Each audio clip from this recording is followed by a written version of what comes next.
A ver, pensemos en esto.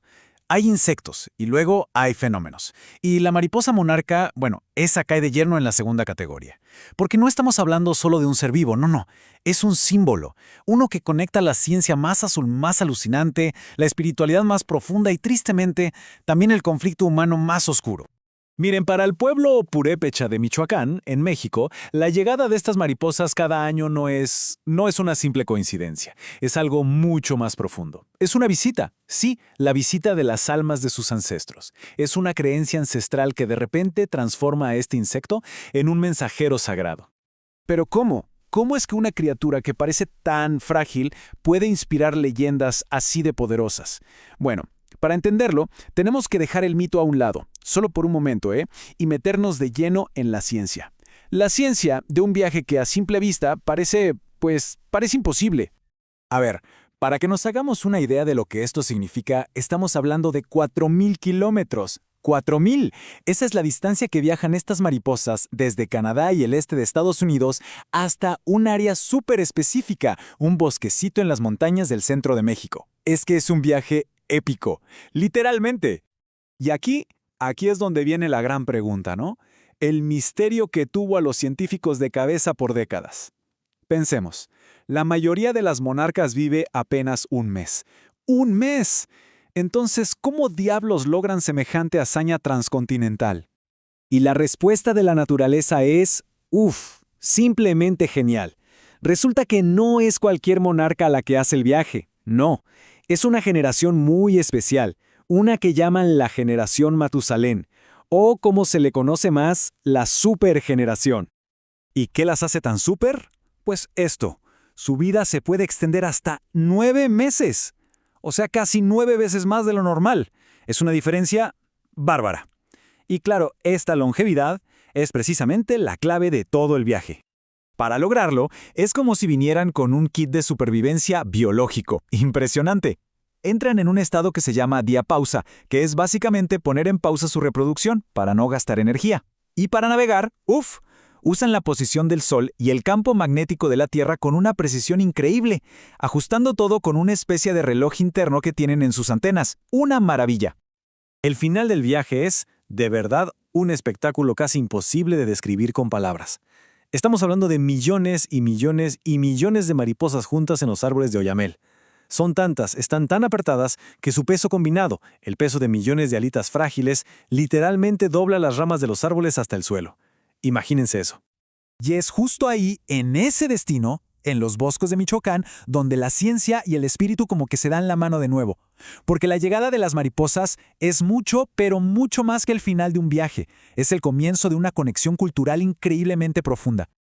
Y aquí está la clave de todo. Su llegada masiva, que parece un río naranja flotando en el cielo, pasa justo a tiempo, para una de las celebraciones más importantes de México, el Día de Muertos.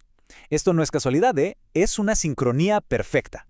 Claro, para los pueblos indígenas de la región, esta sincronía lo confirma todo. Confirma una creencia que viene de siglos atrás. Para ellos, las mariposas no son solo insectos, son las almas de sus difuntos, que están volviendo a casa para su visita anual, guiadas por las ofrendas y el aroma de las flores de cempasúchil. Y ojo, que esta veneración no era algo aislado de los purépechas, no. Para los aztecas, por ejemplo, estaban ligadas a Xochiquétzal, la diosa de la belleza y el renacimiento. Para los mayas, representaban las almas de los guerreros caídos en batalla. O sea, en toda Mesoamérica, la mariposa era el símbolo por excelencia de la transformación, de la vida y de la muerte. Y así es como la monarca se convierte en algo mucho más grande que un animal. Se transforma en un símbolo viviente, una mensajera entre el mundo físico y el espiritual. Básicamente, un puente que se puede ver y tocar entre los que estamos aquí y los que ya se fueron. Pero claro, proteger este puente sagrado en el mundo en que vivimos hoy tiene un precio. Y a veces ese precio es altísimo, a veces es mortal. Y esto nos lleva a la historia de un hombre, Homero Gómez, a quien muchos conocían como el guardián de las monarcas.